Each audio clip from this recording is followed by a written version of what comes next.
This video was sponsored by Squarespace. Stick around to find out more about them and a special deal they're making available through my channel. Hey there guys, and welcome to the first in what I'm hoping will be a new series discussing overlooked muscles, the kind of less glamorous, less sexy muscles that people tend to neglect or maybe don't even know about, that can have a profound impact on your performance and on your aesthetics nevertheless. Today, as a sterling example, we'll be talking about the Serratus Anterior. These are the muscles that live here. They're responsible for protracting your scapula and rotating it upwards. They're not classically mirror muscles, but they do give you an awful lot more detail in your torso. If you want to have a kind of fully ripped and chiseled physique where you can see all that detail going along around the side like Bruce Lee or a superhero, then you want to train your Serratus Anterior, amongst other things. More importantly though, your Serratus Anterior is crucial for a bunch of functional movements, general posture and health, even your breathing. So like I say, it's responsible for scapular protraction. What does that mean? Well, your scapula is your shoulder blade, of course, and protraction means pushing forwards. So we're talking about this movement. A good way to demonstrate it is that scapular protraction is what allows you to do this trick, where you pretend that your arm is growing. My uncle taught me that one. He also taught me to wiggle my ears. But I learned to do this myself.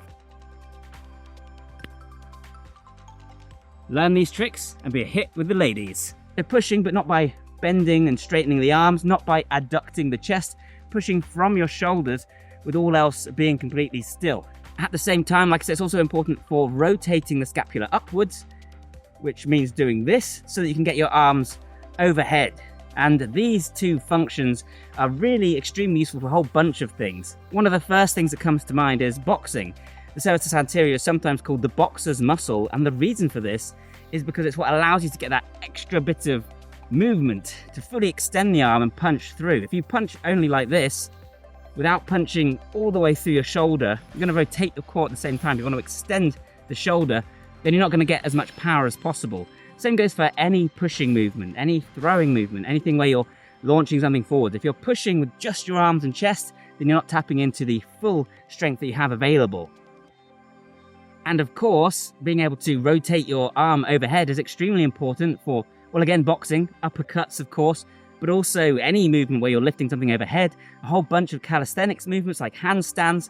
So it really is important. But beyond that, the Serratus Anterior is also extremely important for stabilising the shoulder. It helps you keep the scapula close to the ribs and prevents a whole host of postural issues like scapular winging, and it also helps you to have stability in like those overhead positions so you're not wobbling around with the weight, meaning you can lift more weight, meaning your calisthenics will be more impressive, you'll be more likely to hold handstands for longer, all that good stuff. And because it's attached to the ribs, it's also really useful for breathing. It actually plays a role in helping you to raise the rib cage so that you can get more air in. This becomes extremely important when you need just that extra bit of air when you're exerting yourself. It's an inspiratory muscle, a breathing in muscle. Because many of us have such poor posture so much of the time, we're really used to shallow breathing, and strengthening something like this can actually help to combat that to a certain extent. So you might even find you have more energy, better posture throughout the day, and this can reduce pain, even anxiety and stress, and aid your performance in a whole host of tasks. Okay, so hopefully I've convinced you that the Serratus Anterior is worth training. The next question obviously is, how do you train it? And the answer to that is in a whole bunch of ways. Basically any pushing movement where you're also pushing through your scapula, you will be training that scapular protraction. You will therefore be training the Serratus Anterior. Not to be more down on the bench press, but this is one of the issues with performing the bench press in a powerlifting manner.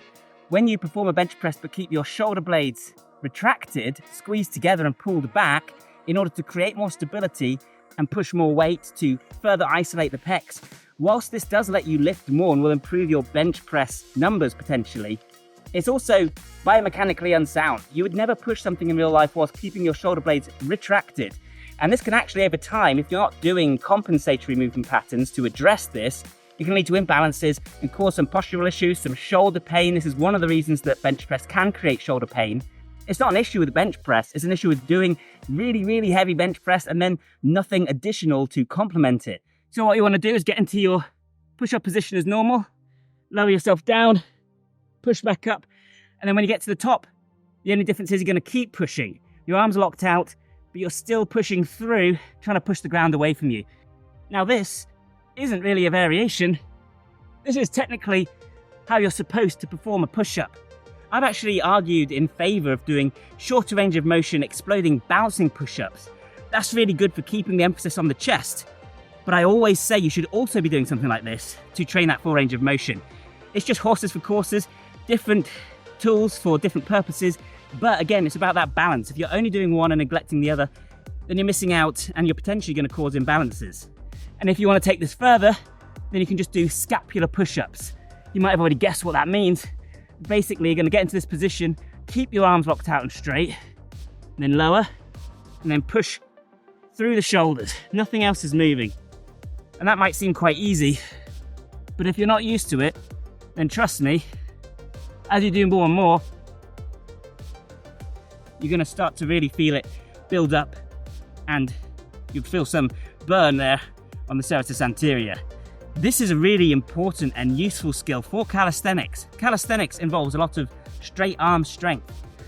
Straight arm strength being the strength you use when your arms are completely locked out but you're still pushing. The most famous example probably being the planche, but also all of the planche variations like pseudo planche push-ups or straddle planches. To perform these movements, you need to lock your arm out. That places a lot of pressure on the biceps tendon in the elbow, but that's not the only thing you're challenging. You're also challenging your shoulder strength, and particularly that scapular protraction, because you need to push through them to prevent yourself from collapsing, essentially. I like training in this way, where you're not specifically going out your way to train something, you're doing a skill and you're getting the thing trained. For those who are a little bit more advanced, another really good tool you can use to ensure you're training scapular protraction and the serratus anterior is a one-arm push-up. When you do this, you really need to focus on pushing through that arm and protracting the scapula. And so again, you'll be getting this benefit as a nice byproduct of learning a cool skill. It also happens to be one that's going to develop things like your anti-rotation, core stability, all sorts of other great stuff. So you see it coming down, and then as you come up, you make sure to really protract through the scapula. And of course, if you want something much more basic, then just do plank and just make sure that you're pushing through the scapula as you do that, engaging the serratus anterior. So as you can see, if you're interested in calisthenics, whether it's basic stuff like plank and push-ups, whether it's more advanced stuff like pseudo planche push-ups or even planche, you're going to be getting some training for the serratus anterior by default as a nice byproduct. So you don't need to worry about it too much. If you're only training with bodybuilding movements or with powerlifting movements and you're retracting the shoulder blades, then you might want to add some of these ideas in to just act as accessory work to prevent imbalances. Another thing you can do is to go to a cable machine and do punch outs, and just make sure when you do that you're protracting through the scapula. Rotating the core is fine, but make sure you're also protracting through the scapula. And this is a really good way to, once again, challenge that area and isolate it a little bit. With all that said though, like I said at the beginning of this video, the serratus anterior aren't only for protracting the scapula, they're also for rotating it upwards. This is important if we want to improve that shoulder mobility, and it also is actually the way to activate them more. Rotating upwards and protracting at the same time will cause maximum engagement of the serratus anterior, thereby leading to the greatest hypertrophy. So if the aesthetics are what you're interested in, you're going to get that. At the same time, it's going to help you with tilting the ribcage to improve your breathing. So we want to be doing a little bit of that as well. Now, some people will tell you that that means you only need to perform these movements at this angle. So why do punch outs when you can do a slightly more upwards angle, cover all your bases, create maximum activation? And whilst that makes sense on paper, I do find it a little bit reductive, because I'm not interested in training, muscles specifically. I'm interested in training movement patterns. It's like saying that the hip thrust is the best way to engage the glutes, causes the most glute activation, which may or may not be true. I'm not quoting studies here, I'm just hypothesizing. Therefore, you don't need to squat. Well, actually, the squat is a useful movement pattern in and of itself. You need to squat. So whatever the case, you should be doing both. And that's always my opinion. So if you're going to be doing punch outs, I recommend doing them at different heights, even sporadically, just to mix it up. This is how I like to train the body in unexpected ways. We can still create that intensity, that stimulus for growth, but we also want to create that variety so that we're staying balanced and adaptable. When it comes to calisthenics and things you can do without equipment, well, then you have a whole bunch of cool options again. One obvious option is pike push-ups. If you're performing a pike push-up, your body's angled down, you're angled this way, you're going to be elevating the scapula as well as protracting at the same time. Now you're training your scapular elevation, shrugging because you need to push away from the ground, but you're also training more protraction because you need to protract all the way through this movement, and you're using that more upwards angle, thereby engaging the serratus anterior that way.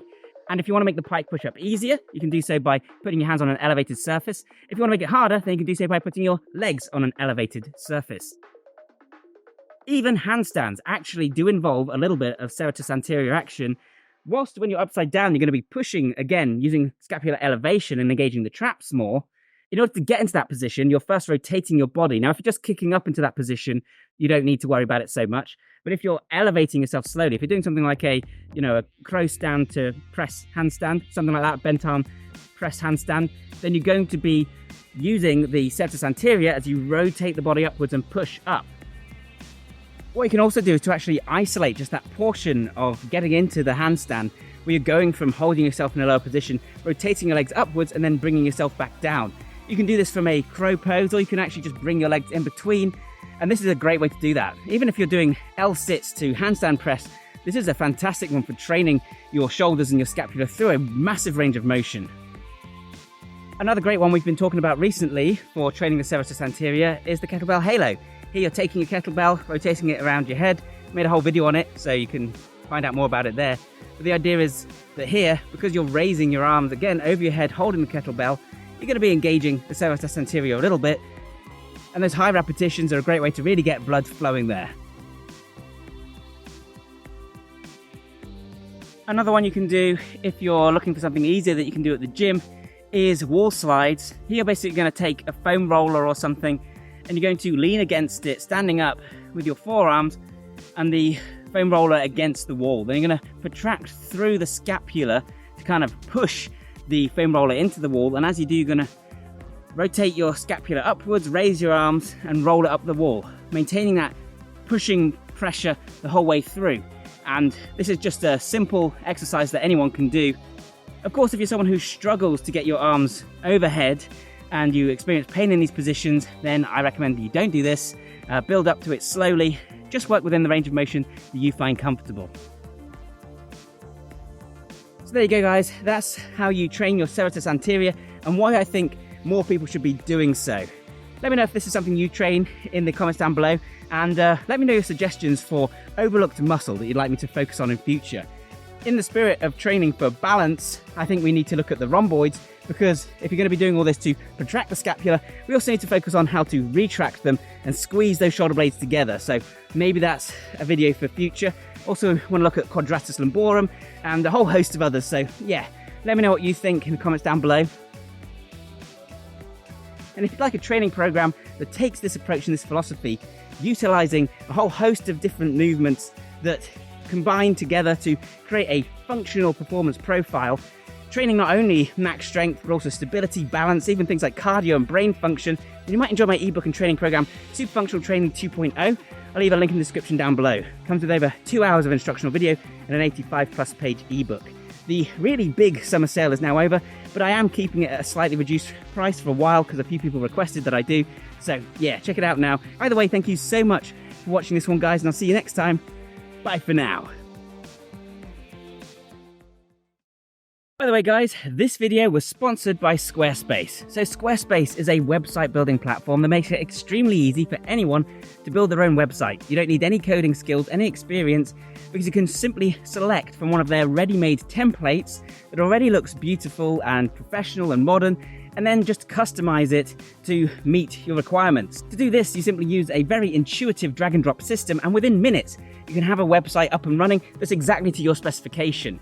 From there, you can expand the website as much as you need to, gain access to a whole host of professional tools, which makes it suitable for everyone from a complete hobbyist, beginner just playing around, to a big business. And in fact, it's used by some of the biggest brands on the web. You'll have access to advanced features like search engine optimization to make sure that your website appears high in Google traffic and gets more visits. E-commerce tools, appointment scheduling if you sell a service. Basically, the sky's the limit, and Squarespace makes it all extremely simple. If you want to find out more, go to squarespace.com. And when you're ready to launch, go to squarespace.com/thebioneer to get 10% off your first domain or website. Thanks again to Squarespace for sponsoring this video, and bye for now.